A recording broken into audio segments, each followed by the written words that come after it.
Hello, everyone. My name is Chelsea Jarvis. Caroline will be going in just a minute, although I know that we are all excited to see her video, which I'm sure will be good. Until then, I will be talking about developing and using climate products for practice change. So in case you've missed any other slides describing the Northern Australia Climate Program, here's mine. So we do consist of research, development, and extension components. And this is really critical because essentially what happens is the research and development teams help pass their knowledge and information to the extension team, but also the extension team then also collects information from producers, and we pass that knowledge back to our research and development teams so that they can make products that are specifically designed for producers. So we all know producers love to look at data, and especially like weather, but they're always on, their phone or checking Facebook or whatever. And so I guess, how do we really provide tools that are useful as opposed to just, having to flip constantly through apps? And so there are so many apps out there at the moment. We, have Elders, we have Windy, which everybody loves to look at because it's really colorful. Higgins Storm Chaser, I don't know if anybody follows them. Of course, the BALM 7-day forecast, which works out well. And then we have other forecasts, such as our seasonal forecast from the BALM, and abroad as well, such as from the ECMWF, which is the European Center for Medium Range Weather Forecasting. So with all of these different tools and pretty pictures, how do we pick which one will help us? That is the question. And I guess, what can we use these tools for? So what information do producers want? And I think that the answer to that question is they want to know exactly when, where, and how much rain they're going to get on a very specific date for a very specific pasture. Unfortunately, we will never be able to provide that information because we can't see the future. So we need to let go of that one straight away and maybe move on to some other questions that we've gotten from quite a lot of producers that we can address and hopefully help out with. The first one is, when will the wet season start? Is it going to be early? Is it going to be late? And yeah, so when will it start? And similarly, when will it end? Is it going to end early? Is it going to end late? Is it going to be about average? When will we get meaningful rainfall? So not just 5 mils here or 2 mils there, but when are we actually going to get really good rain? When can I expect my pasture to start growing? So that comes back to planning for things like forage budgeting. And so I guess we need to have a really clear idea of when we can reliably expect our pasture to start growing. And finally, how can I figure out how much rain I can reliably get each month? Because sometimes, we think that we get one amount of rain per month, but actually it's a lot lower or a lot higher. And so it's just being aware of how much rain we can reliably expect to receive. So for the first question, when will the wet season start? We have the Northern Rainfall Onset Forecast. So now this is available at the Bureau of Meteorology. Some of you may have heard Matt Wheeler speak about this in the previous session. And essentially it shows the chance of an early rainfall onset. So that's indicated by blue being a greater than sort of 50-50 chance, and brown colors being a less than 50-50 chance, and white just meaning there's no indication if it's going to be early or late. But now, I guess in order to use this forecast, we need to know, when is our normal onset? Unfortunately, the BALM does provide this information as well. So here we can see for most areas around the Long Reach area, it's sort of end of December, beginning of January. So probably that Christmas, New Year's time period is when we normally would expect the median for the median northern rainfall onset. And then if we go back to this year's forecast, it's showing it's likely to be earlier than normal. So hopefully this will come true, and we will get our early rainfall onset for this region and other regions around this area as well.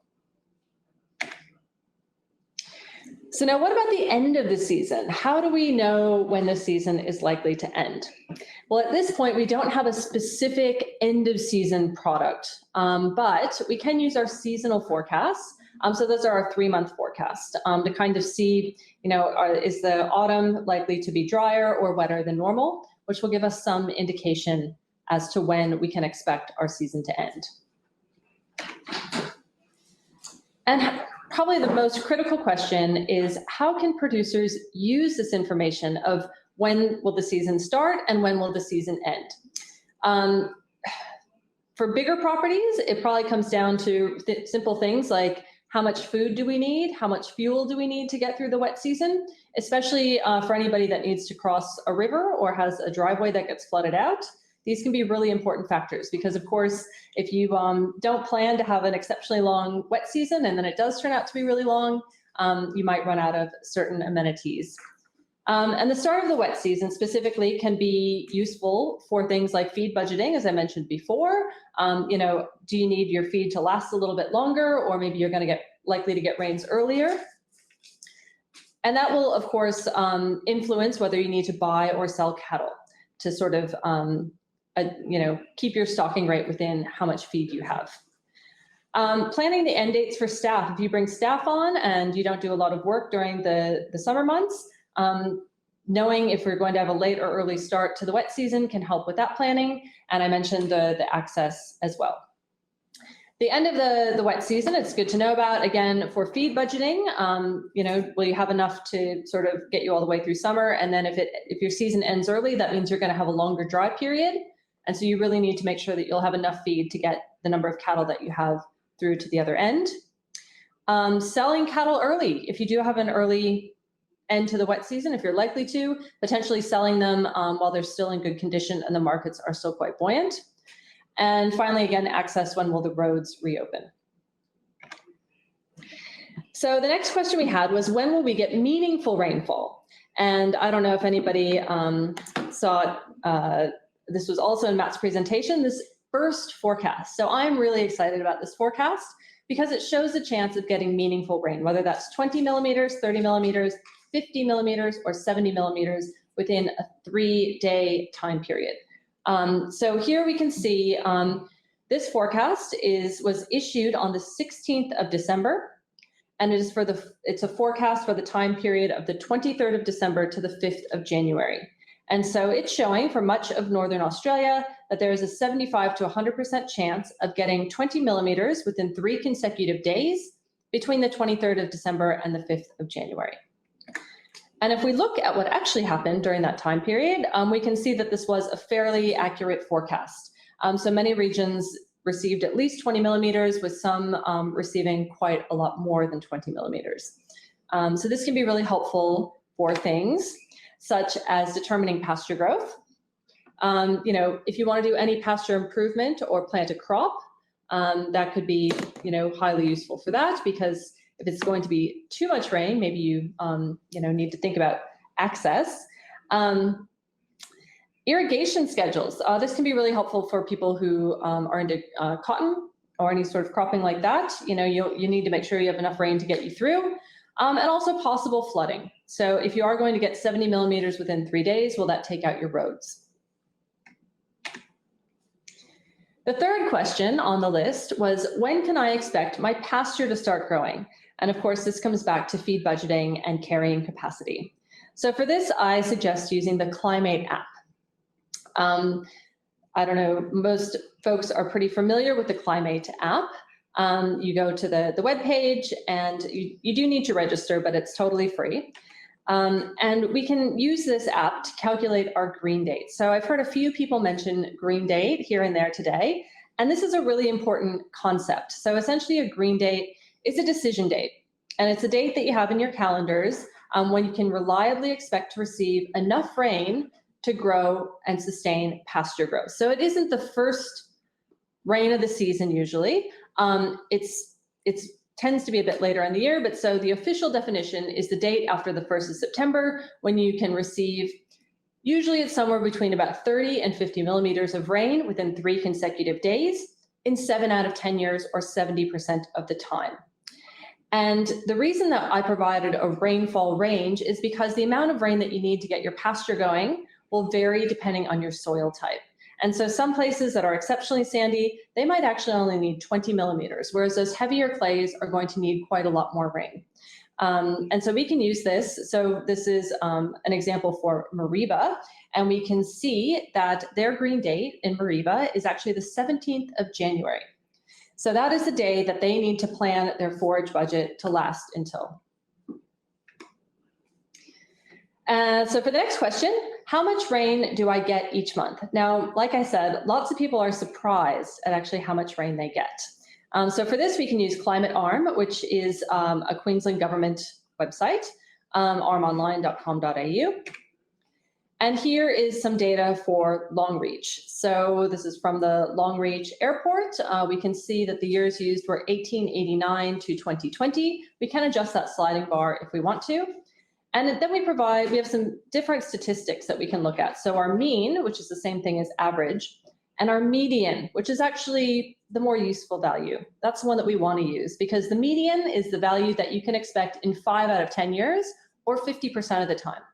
And this value is better because using an average or the mean includes things like, well, both of them include things like floods, but that mean or average will get skewed by large rainfall events, whereas the median won't. And this is really critical, especially in areas such as the Longreach area that do have really high rainfall variability. We want to sort of eliminate those really large events because they don't actually occur that frequently.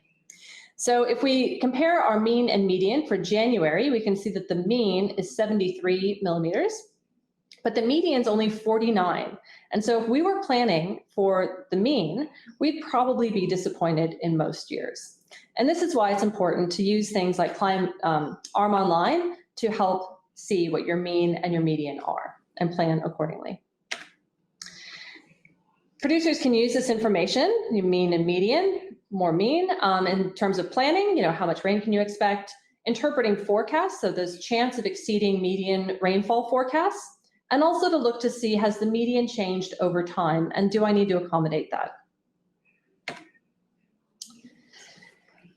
When we're out talking to producers as an extension person, it is important to remember that no one size will fit every producer. Different producers have different needs. And some producers are across all of this, whereas other producers, they're just sort of getting started using climate information. And so it's really important to take your time and explain one product at a time, as opposed to just dumping them all on some poor unsuspecting person. Knowing how to apply the product is critical, and following up to ensure that people are using the product and that they actually fully understand it, and to answer any questions that they might have, is also really critical to ensuring ongoing use of a product. And this is my final slide. Anybody who's seen a presentation from me before knows what's coming. But this is the BOM rainfall forecast. It's the same one as they show sort of on Elders or Willy Weather or any of those. But so any forecast where it shows a percentage chance of rain. So in this case, on Thursday, the 21st of May, there is a 100% chance of rain.